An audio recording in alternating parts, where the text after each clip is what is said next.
It's called Changyiyang, the Long River.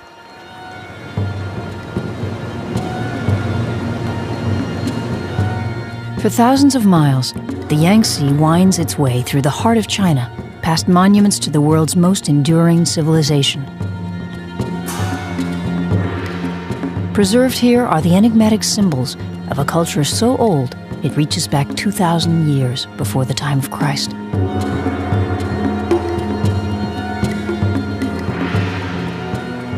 Today, up to 17 million tourists a year flock to see the treasures of the Yangtze. Some are living museums, some are thriving spiritual centers, like the temples at Fengdu and Shibuzhai.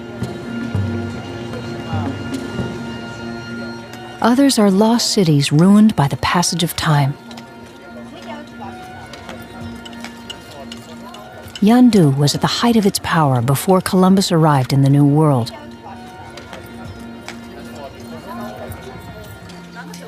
Already enough artifacts have been recovered to fill several museums, but time is running out. At a site called Three Gorges, the world's most powerful dam will create a man-made flood that will inundate the Yangtze Valley. China is no stranger to disaster. In August 1998, the worst floods of the century ravaged the countryside of central China.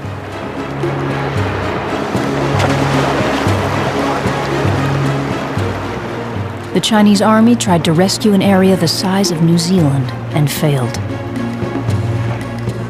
13 million people were displaced from their homes. In this century alone, the Yangtze has claimed over 300,000 lives. Yet the people endure. For as long as they can remember, the floodwaters of the Yangtze have been the lifeblood of China.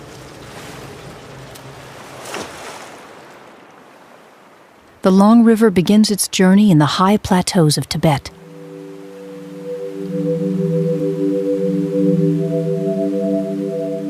Born of ancient glaciers, it plunges over 21,000 feet before cascading into the tributaries of the Yangtze Valley and making its way to the sea.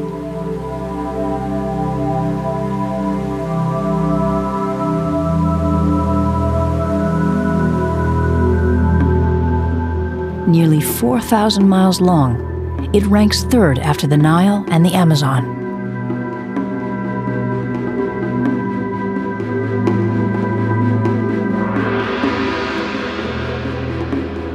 Its drainage area is the size of Mexico. The Chinese hope the Three Gorges Dam will bring a boom to the 400 million people that occupy the Yangtze floodplain. But prosperity comes at a price. Rising water will soon obliterate one of the strangest chapters in Chinese history. Professor Ran Ruichan crosses a swift-flowing tributary north of the river.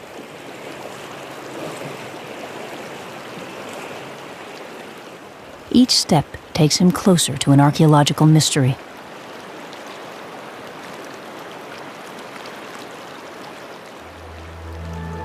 These are the hanging coffins of the Yangtze, the most bizarre burial site in all of Asia.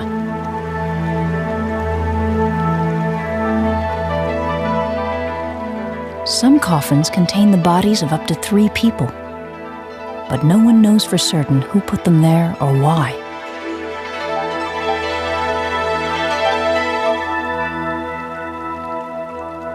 One can only marvel at the skill and resolve of these ancient climbers.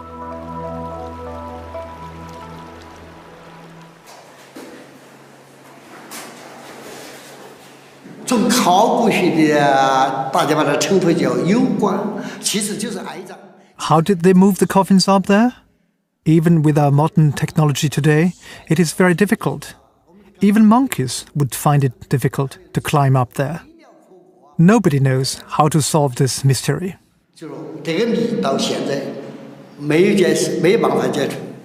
Hoisting coffins up a mountain is not typically Chinese.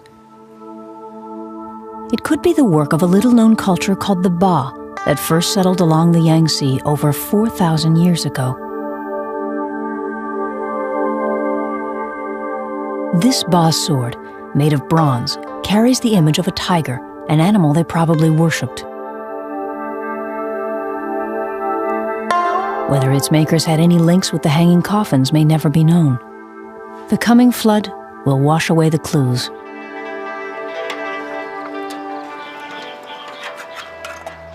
By the year 2002, rising water behind the dam will entomb some 1,200 known archaeological digs.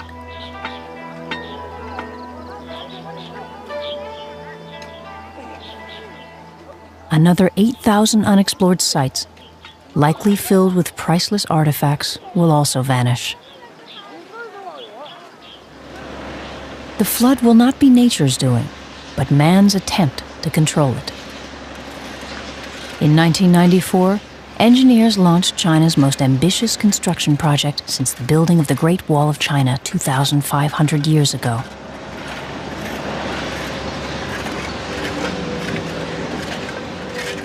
When completed, the Three Gorges Dam will be the world's largest producer of hydroelectric power and the costliest, at 20 times the total annual budget of the United Nations.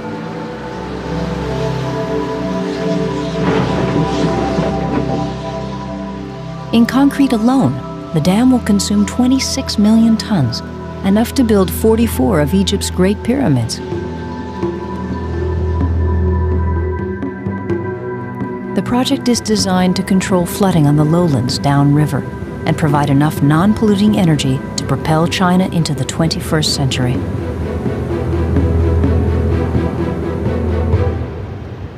While the dam holds out the promise of a new future, its construction threatens one of the world's richest deposits of ancient history. The dam will form a reservoir the length of Lake Superior. By 2002, the low-lying areas of the river valley will be submerged along with hundreds of archaeological sites. In 2004, when the dam is nearly completed, the water level will rise to 500 feet. 13 cities, 140 towns, and more than 1,300 villages will be engulfed. By 2009, the surface will rise to its full height of 577 feet, creating the largest artificial body of water on Earth. A casualty of China's progress is the Yangtze's fabled Three Gorges.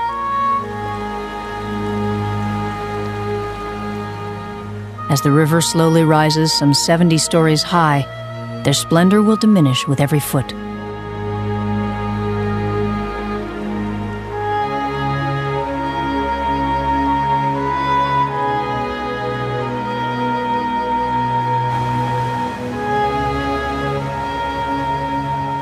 Tourists from around the world arrive daily to relish one of nature's great spectacles before it's lost.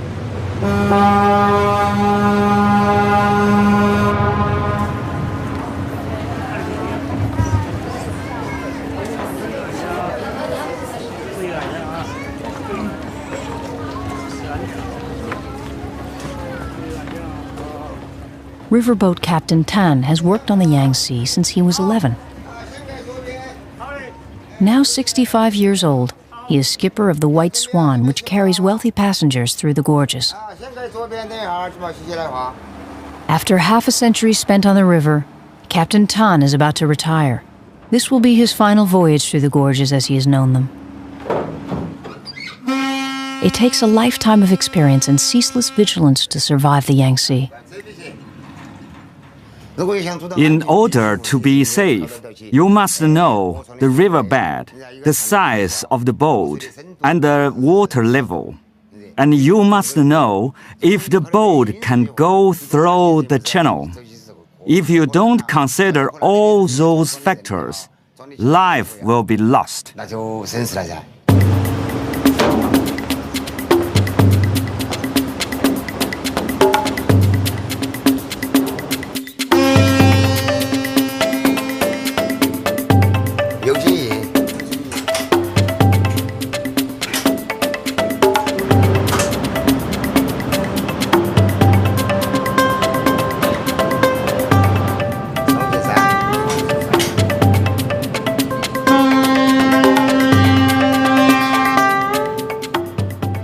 ancient Chinese believed the river was controlled by malicious dragons.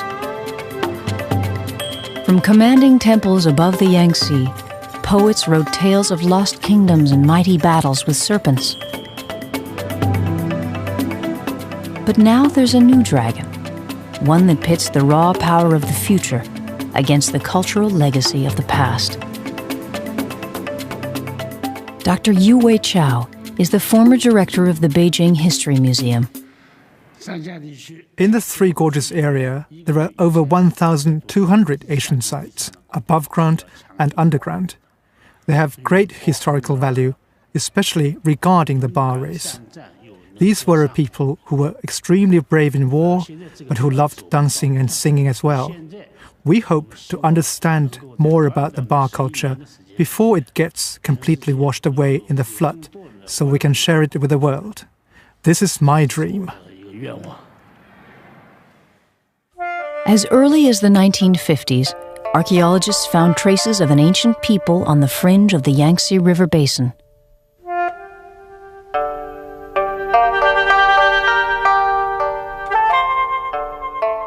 In 1986, they unearthed these extraordinary bronze ritual masks. Created over 3,000 years ago, they provide evidence of a sophisticated Yangtze culture developing simultaneously with its neighbors to the north.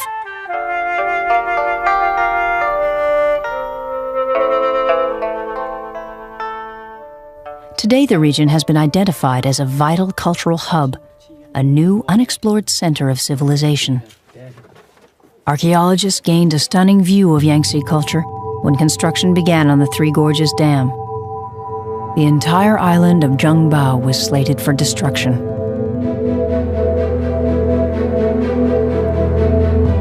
Before it was leveled, archaeologists dug a series of trenches.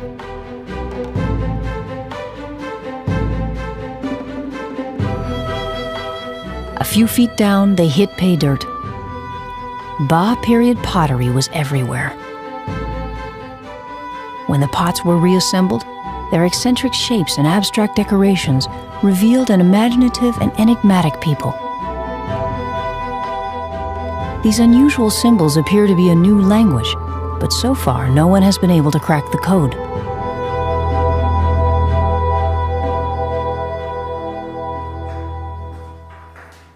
Scores of rare Yangtze artifacts are stored in this vault at the Chongqing Art Museum.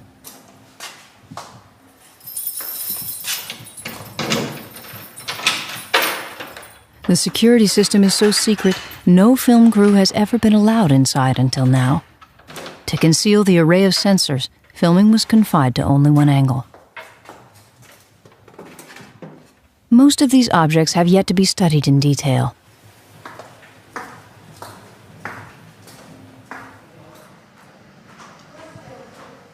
But one thing is known. The museum's growing collection proves Yangtze artisans were endowed with great skill and vision. Some 2,000 years ago, they created masterworks of porcelain. This Yangtze maiden is a world-class example of elegant simplicity.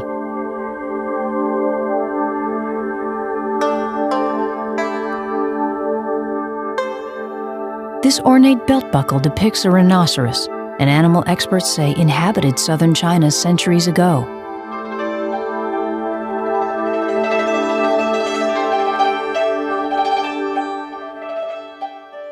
Gold objects are rare in China. This exquisite bowl is over 1,000 years old and almost solid gold. Here, a golden turtle chop. On the bottom, the owner's name, pressed in ink. It was used to stamp important documents. A golden hair brooch, only a few inches long, is a masterpiece of workmanship. All in miniature, it glitters with exotic horses and their riders. On the back, a centuries-old birthday greeting.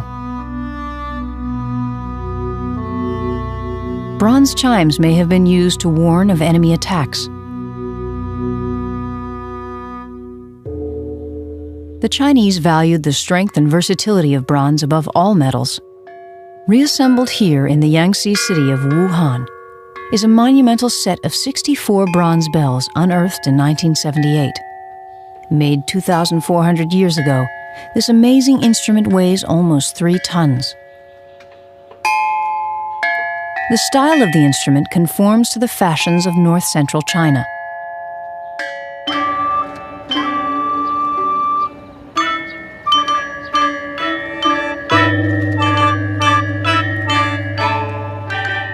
The melody is played on the top bells, the accompaniment on the giant bells below.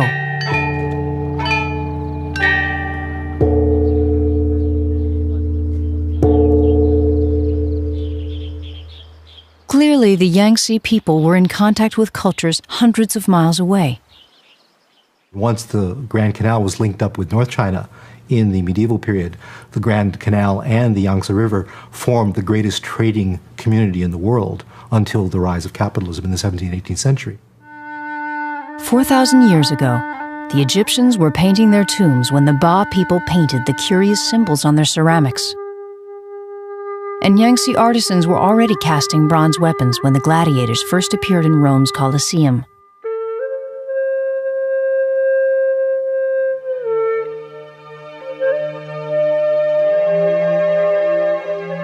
To comprehend the potential loss of ancient treasures to the Three Gorges Dam, Professor Yu Wei Chao looked to the west for a comparable disaster.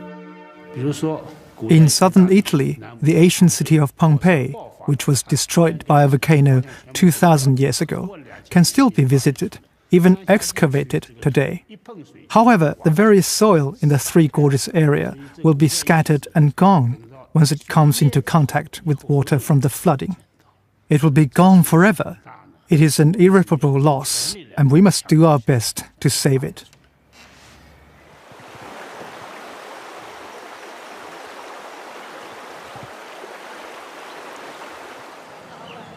The technique is as old as time, but time is running out at this site called Zhengba.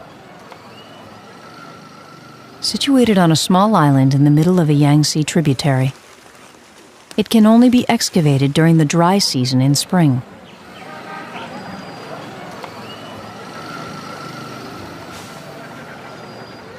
Strewn with ancient pottery and gravesites, Zhengba holds valuable clues to how and when the Yangtze Valley was settled.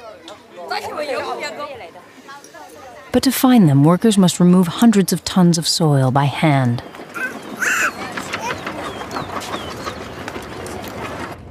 Funds run out in a few weeks, and by next year this site may be underwater.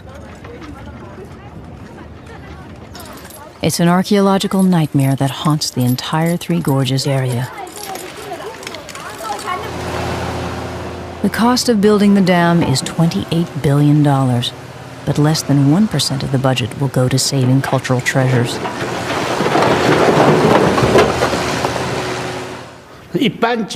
In advanced countries, that percentage could be between 3 to 5% of a construction budget. We originally hoped the Three Gorges area, because of its ancient culture and historical importance, would also recover 3 to 5%. While excavators race against time, the White Swan sails toward the gorges.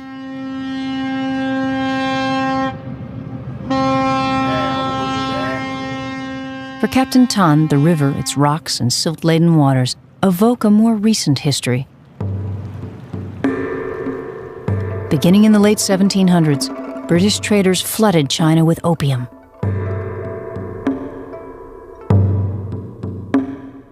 When Chinese leaders attempted to shut the drug trade down, the Opium Wars exploded on the Yangtze.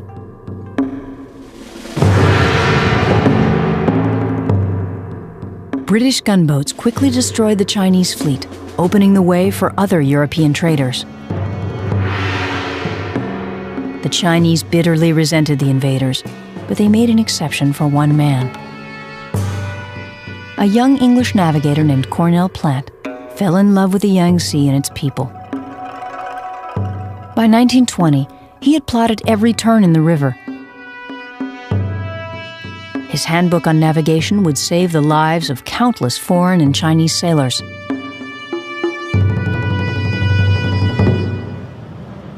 Just before Jiling, the first of the three gorges, the White Swan passes a unique memorial at the town of Jintan. This obelisk was dedicated to Cornell Plant on his death. It's the only surviving monument to a foreigner on the Yangtze. The inscription was defaced during the Cultural Revolution, but the old people still remember the words. Father of the Upper River.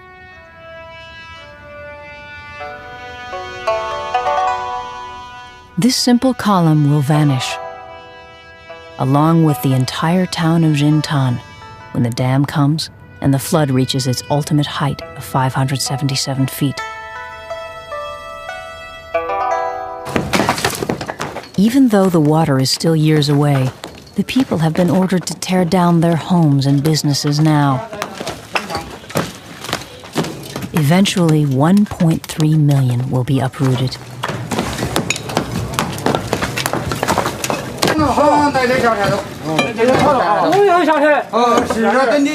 Destruction of the buildings will prevent squatters from moving in after the evacuation and minimize navigation hazards after the flood.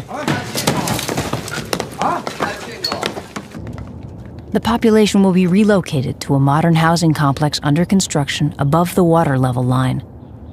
New Jintan will overlook its submerged former self. Stranded in one of the poorest areas of China, few inhabitants of Jintan can afford even a snapshot of their doomed homes. Events once linked to street corners and courtyards, weddings, births, and deaths. The history of an entire town will slip out of sight, like a great photo album lost to a flood.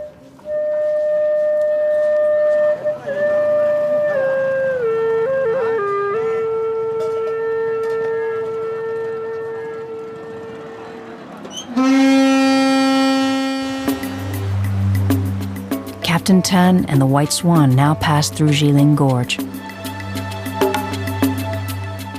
A 30-mile notch through solid rock, Jiling is the longest of the gorges and notorious for its hidden shoals and rocks. When only 16 years old, Tan first sailed through the gorges as a crewman. On that trip, his boat was dashed to pieces. 17 steamships met their end here between 1900 and 1945. The vessels fell victim to large boulders choking the channel. The deadliest was known seductively as "Come to Me."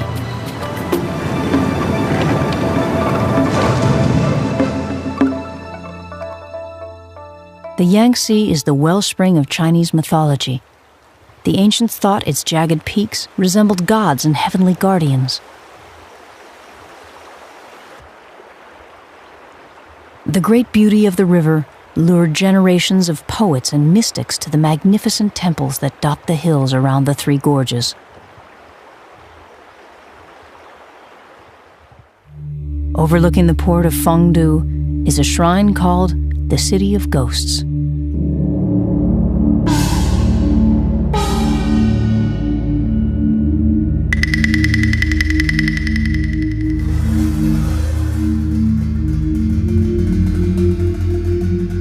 Dedicated to the god of Hades, it's haunted with Buddhist demons and devils. The endless punishment of human sinners is their mission.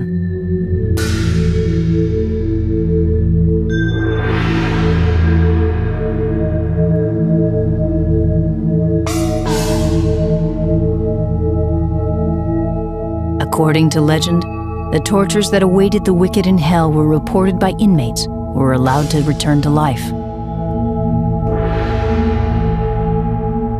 Their horrifying vignettes are housed in a series of temples constructed about 14 centuries ago.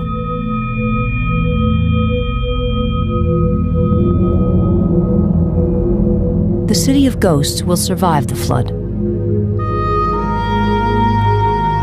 But the entire port of Fengdu will be sacrificed to the Three Gorges Reservoir.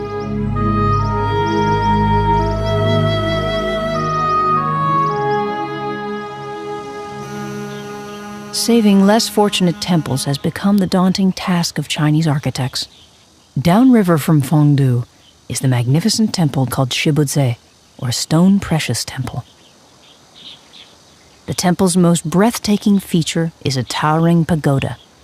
135 feet high, it is the tallest wooden building in China. Located on a rocky outcrop, the pagoda's internal staircase winds upward for 12 stories. The builders used no nails. The structure was lashed into holes carved into the cliff face. At the summit of the pagoda is a Buddhist temple active until the Cultural Revolution in 1966. To survey the river from the highest story is to look back in time.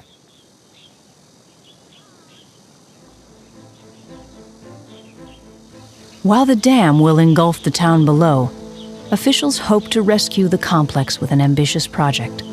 This is how the temple appears today.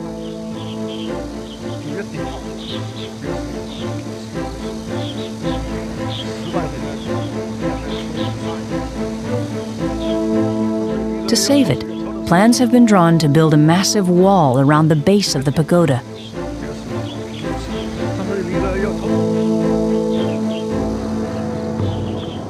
If the necessary funds can be raised, the temple will become a virtual island within the Three Gorges Reservoir.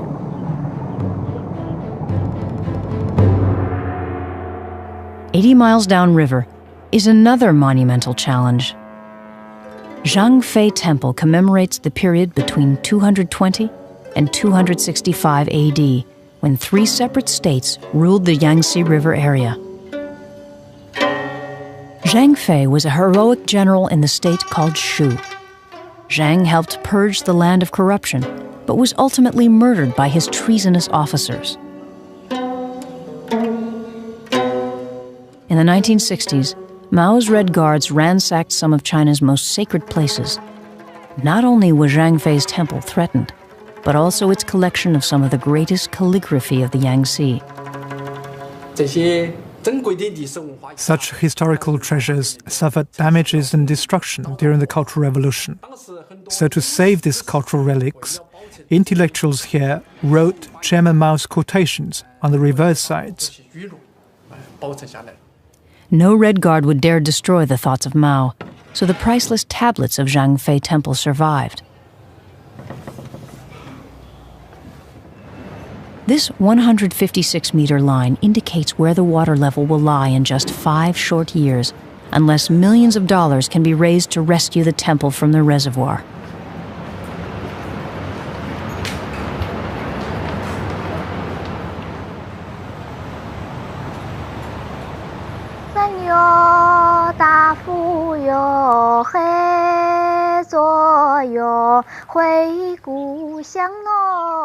Near the western edge of Jiling Gorge, a song echoes through another treasure of the Yangtze. It laments the passing of the poet Kuei Yuan. His works have been compared to a host of Western Romantic poets, from Shakespeare to William Blake. High above the city of Zigwei, this splendid temple was created in his honor. Standing some 300 feet above the water, it's hard to imagine the rising waters will reach this high, but they will. The strategies to save the Yangtze temples are daring and dramatic, to say the least. Chinese engineers are planning to take the Zhang Fei and Kuei Yuan temples apart.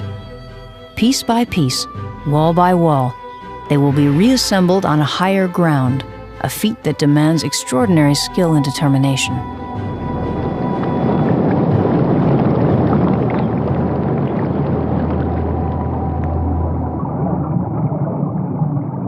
My own feeling is that the temples, particularly the Zhang Fei Temple and the Chuyuan Temple, which they do have plans to move, probably are a little bit overly ambitious.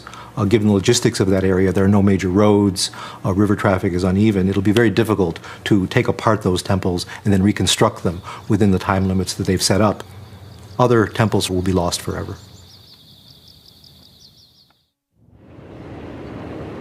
During periods of drought, the waters of the Yangtze recede low enough to reveal an extraordinary sight.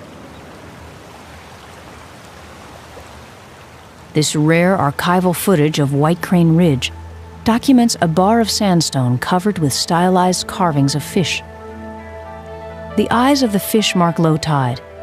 They were carved in the 8th century over a period of 72 years.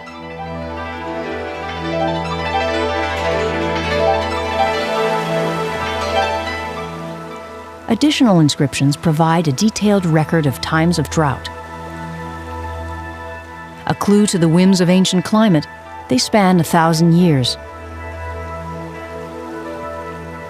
But soon the tide will ebb no more at White Crane Ridge.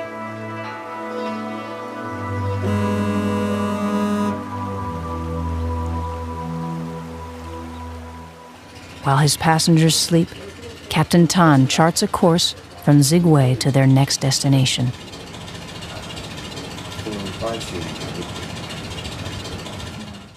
Upriver from Jilin Gorge is Wu Gorge. 25 miles long, it overlaps the borders of Hubei and Sichuan provinces.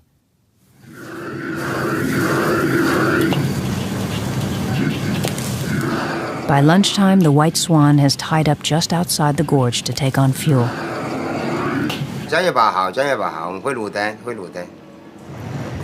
Further down the pier, a chartered boat has arrived to pick up a package from the past. Excavators from the Zhengba site are sending another shipment to the museum in Chongqing. This crate is filled with ceramic artifacts. Over the past week, work at the site has shifted into high gear. There's been a breakthrough in a mystery that has long puzzled archaeologists.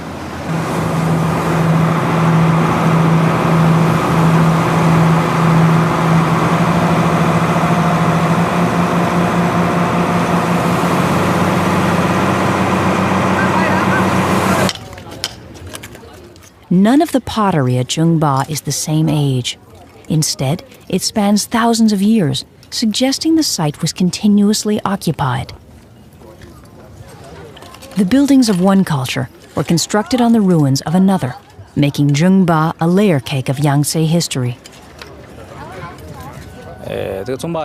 This is a major site compared with other sites in the Three Gorges. It can be dated back around 4,500 years through the Neolithic age. The remains here include house foundations, pottery making, cemeteries, trash heaps, tools of production, and tools of daily life.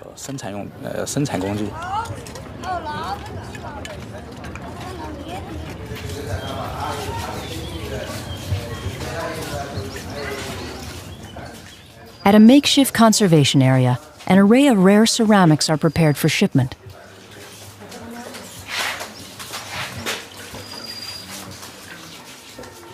Here, fragments of human history span a gulf of time that reaches back to when the Egyptians built their first library in 2500 BC.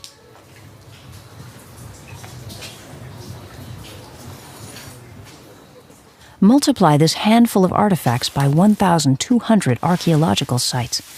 Divide by 4 more digging seasons, and you get an idea of the urgency to save the Yangtze's treasures. Digs like Zhengba are often found along the tributaries of the river.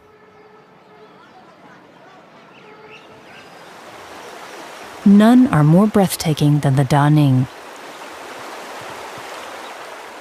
Snaking north from Wushan, it's one of the most unspoiled stretches of water in all of China.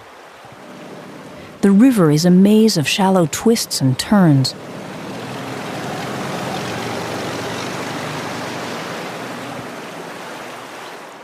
Using bamboo poles to fend off rocks, boatmen and metal-hulled sampans move with caution up and down this 20-mile stretch. Around the bend is the ancient town of Dachang.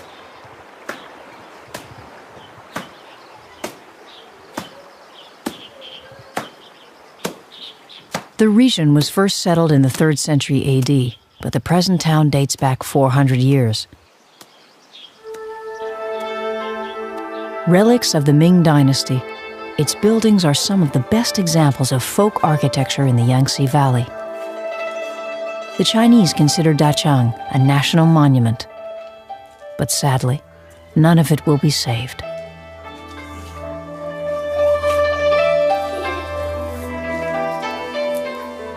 The Daning also harbors one of the great scenic treasures of the world.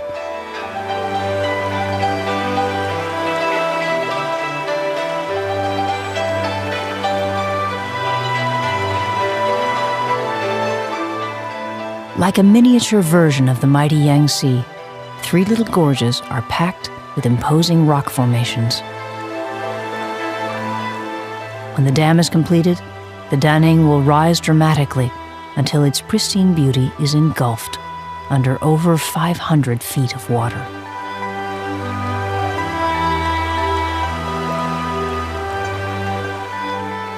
From scenic wonders and ancient sites to treasured temples and ancient towns, the coming flood is a call to action. In November of 1997, at a cost of billions, the course of the Yangtze was diverted to begin construction of a coffer or temporary dam. Boatmen know the river will be safer, but along with the ill-fated artifacts of their culture, they also mourn the loss of their own piece of history.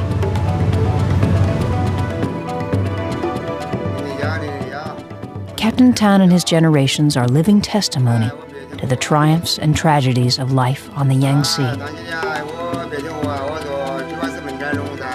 Surveying the shore from his pilot house summons the painful memory of a time when danger lurked around every bend and death was commonplace.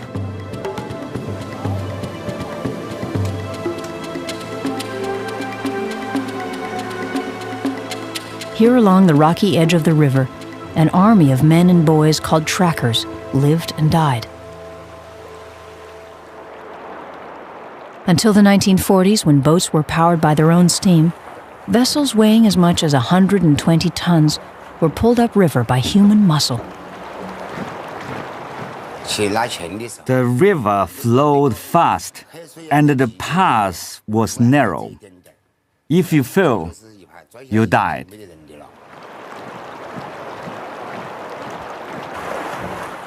Hitched to lines made of bamboo, straining with bent backs, their fingers almost touched the ground.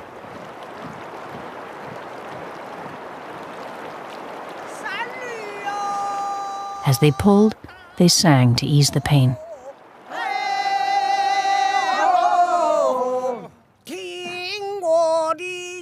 Today, a troupe of singers, many former trackers, still perform the songs of their youth.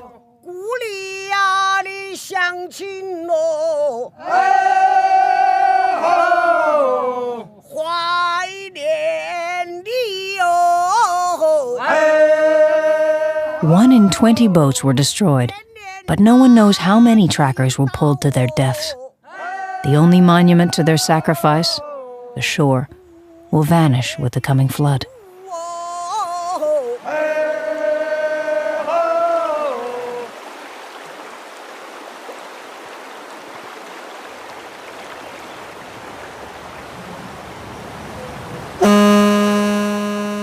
The White Swan enters Wusha Gorge.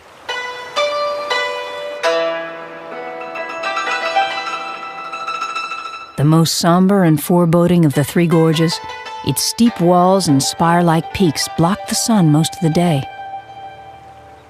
Far downriver, the crates of artifacts from the Zhengba archaeological site finally reach Chongqing.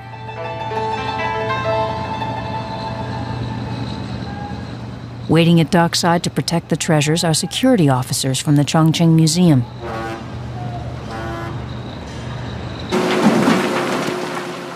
The looting of antiquities along the river has become an underground industry since construction began a decade ago.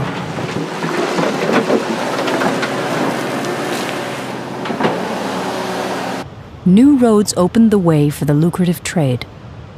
Peasants and other people in that area are realizing they can grow wealthy from finding these antiquities. Gangs and other groups are involved in this as well. When someone finds something, they're paid off. Very often it winds up in some sort of network that goes either to the south or to North China and then finds its way out of China into Taiwan or other areas, Japan and the West, for example. these gangs are very sophisticated. They have up-to-date equipment, cell phones, and other kinds of equipment. They're well funded, much better funded than the local authorities, the police, and the local preservationists. So that in the race for these antiquities, the people who are getting them out of the country are winning over the people who are trying to keep them in the museums. Thefts from museums are alarmingly on the rise. 9 rare bronzes were recently stolen from the Chuyuan Temple. Works of art belonging to the Zhangfei Temple have also disappeared. In Fengji, peasants hunting for artifacts assaulted officials who tried to stop them.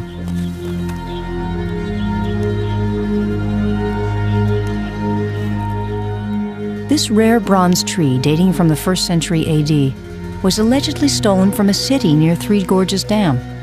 It's sold at a New York art gallery for $2.5 million.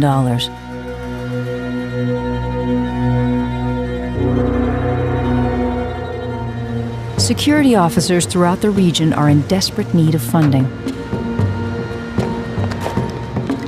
Until then, the race to protect the treasures of the Yangtze is a standoff at best.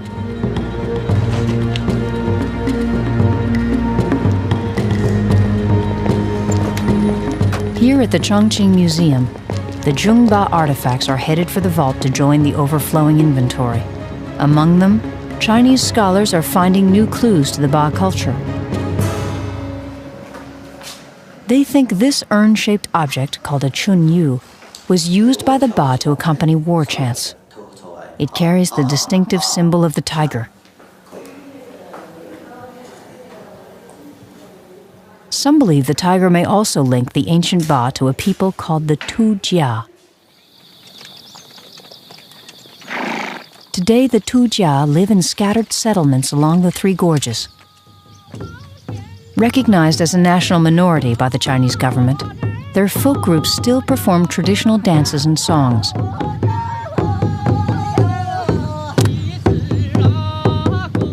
Many of their rites celebrate the tiger, the very same icon found on ancient Ba swords and chunyu drums. Could they be the descendants of the ancient Ba? To find out, a study is underway to trace the ancestry of the Tujia. DNA taken from blood samples will be compared with DNA extracted from the bones of the ancient Ba. Archaeologists hope to solve the puzzle of the hanging coffins, the mysterious Ba, and the Tujia people before the Three Gorges Dam wipes away the pieces.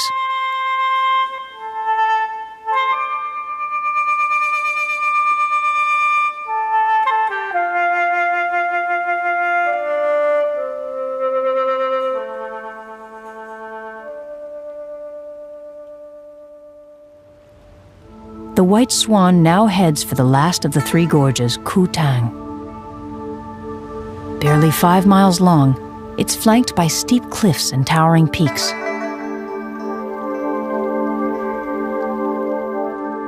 Navigating through the gorge must be done with great care. The Yangtze courses through the narrow channel at speeds up to 20 miles an hour.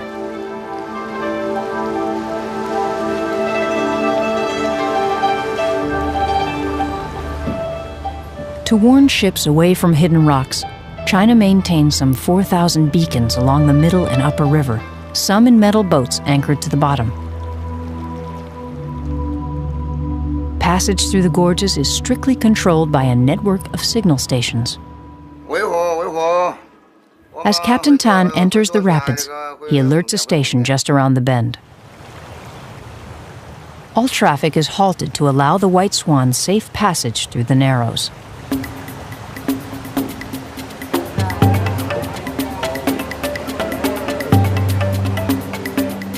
With flawless timing, Captain Tan executes a treacherous turn against the current. The White Swan glides through the gorge with grace to spare.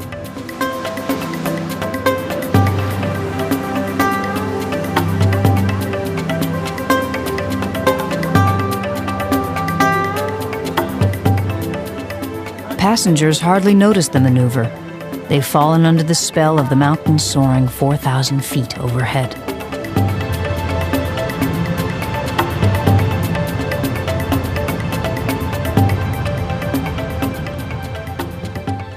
A day later, Captain Tan puts in at Chibudzai.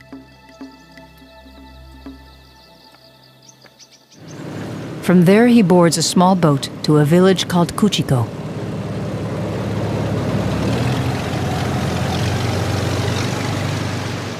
Tan was born here, and his exploits have made him a local hero of sorts.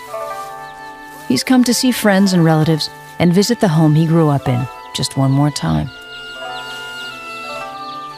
The water level has already begun to rise, and his village, like so many others, will completely disappear by 2004.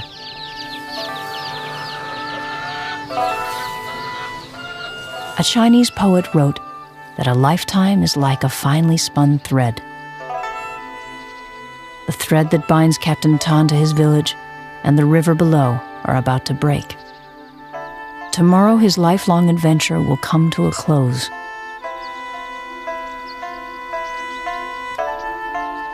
At first light, Captain Tan will leave his ship for the last time and retire from the Yangtze.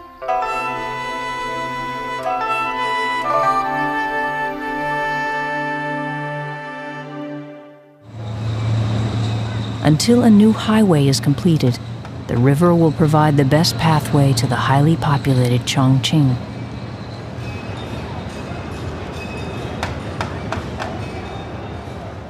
During the Second World War, the Japanese took another route. From 1939 until 1941, the city endured 250 major air raids. Bombers came in waves 20 minutes apart.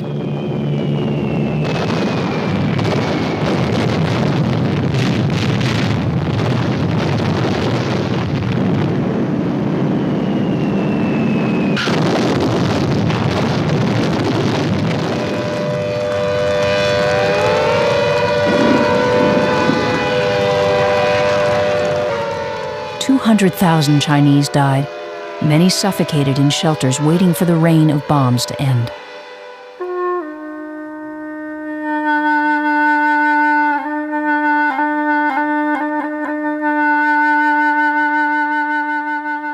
Just outside of Chongqing is a monument that survived the Japanese invasion, but may not endure the Three Gorges Dam.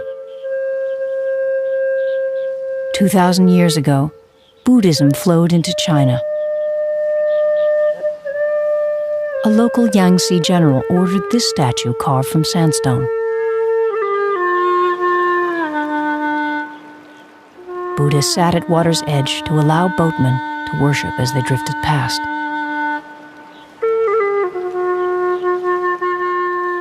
Today, the shrine remains an active site of prayer.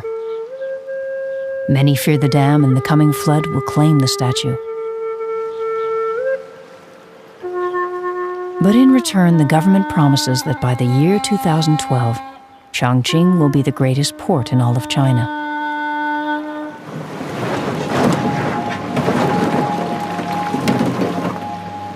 Hundreds of miles upriver, 40,000 workers, engineers, and specialists are racing to meet the deadline.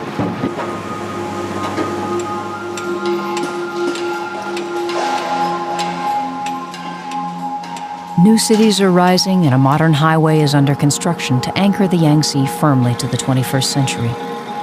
The hidden costs of progress are high. In one location, 1,000 tombs dating from the Ming Dynasty were destroyed. So far, only a small fraction of the $250 million earmarked for rescue has been released. Government officials are undecided about who should administer the funds.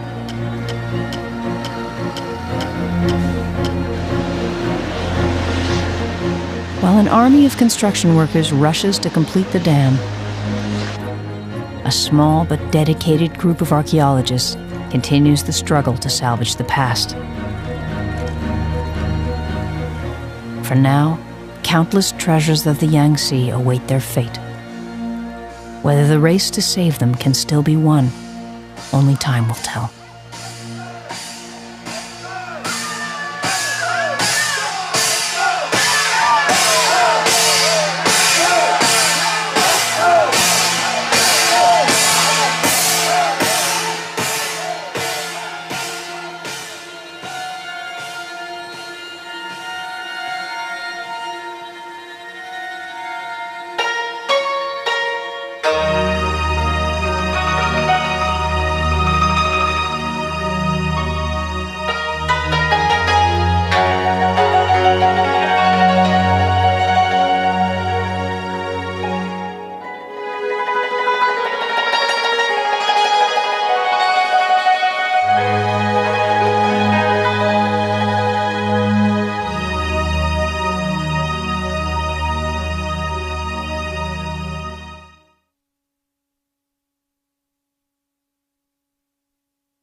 It's called Changyiyang, the Long River.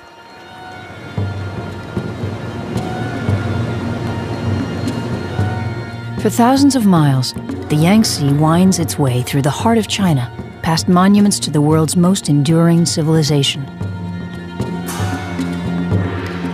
Preserved here are the enigmatic symbols of a culture so old it reaches back 2,000 years before the time of Christ.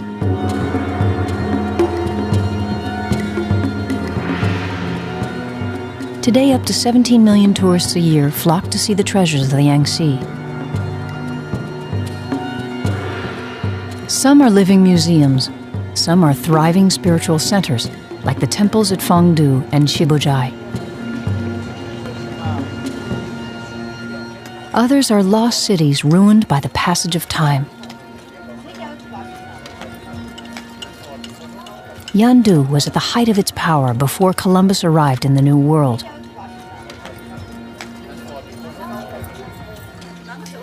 Already enough artifacts have been recovered to fill several museums, but time is running out. At a site called Three Gorges, the world's most powerful dam will create a man-made flood that will inundate the Yangtze Valley. China is no stranger to disaster. In August 1998, the worst floods of the century ravaged the countryside of central China. 4 of Egypt's Great Pyramids. The project is designed to control flooding on the lowlands downriver and provide enough non-polluting energy to propel China into the 21st century.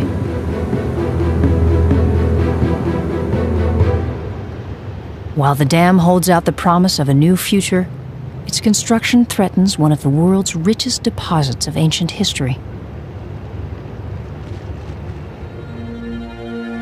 The dam will form a reservoir the length of Lake Superior. By 2002, the low-lying areas of the river valley will be submerged along with hundreds of archaeological sites.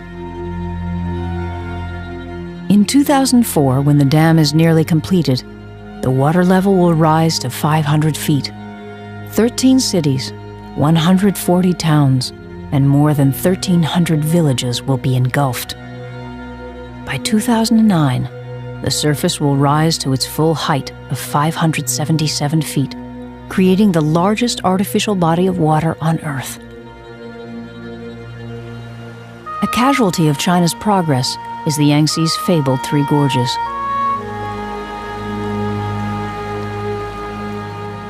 As the river slowly rises some 70 stories high, their splendor will diminish with every foot.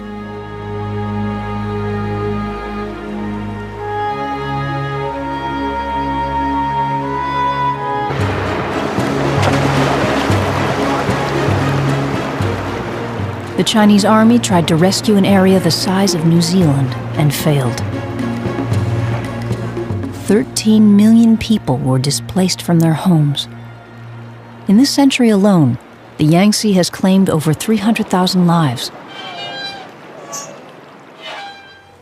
Yet the people endure. For as long as they can remember, the floodwaters of the Yangtze have been the lifeblood of China.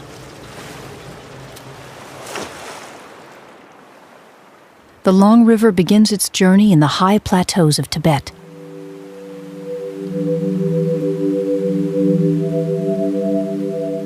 Born of ancient glaciers, it plunges over 21,000 feet before cascading into the tributaries of the Yangtze Valley and making its way to the sea.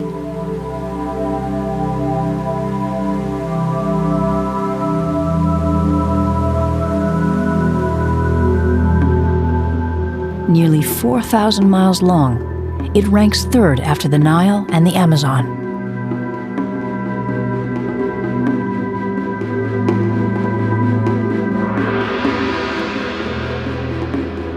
Its drainage area is the size of Mexico.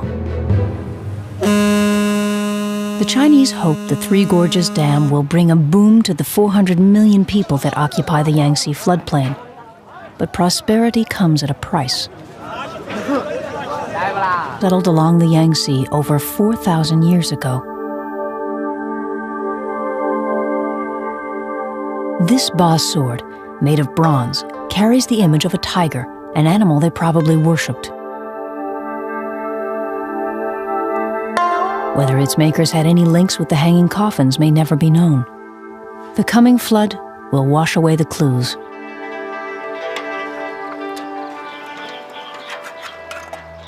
By the year 2002, rising water behind the dam will entomb some 1,200 known archaeological digs.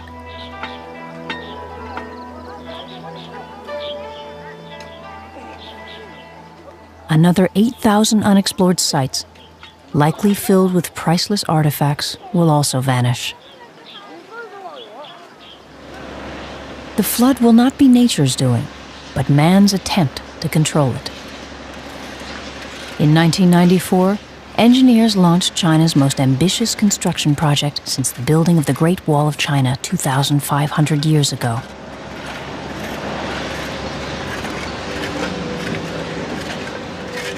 When completed, the Three Gorges Dam will be the world's largest producer of hydroelectric power and the costliest, at 20 times the total annual budget of the United Nations.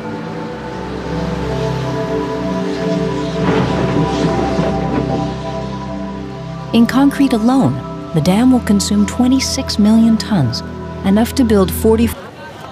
Rising water will soon obliterate one of the strangest chapters in Chinese history. Professor Ran Ruichan crosses a swift-flowing tributary north of the river.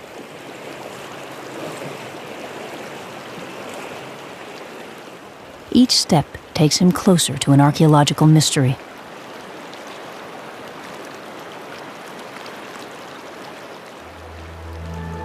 These are the hanging coffins of the Yangtze, the most bizarre burial site in all of Asia.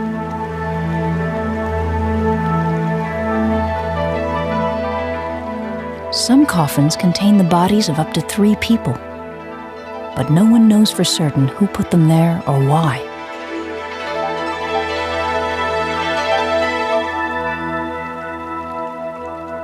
One can only marvel at the skill and resolve of these ancient climbers.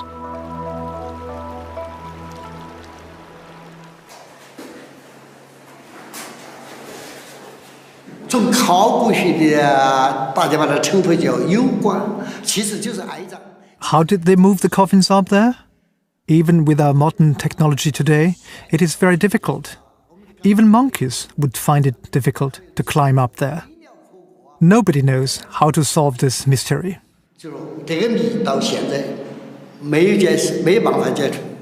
Hoisting coffins up a mountain is not typically Chinese.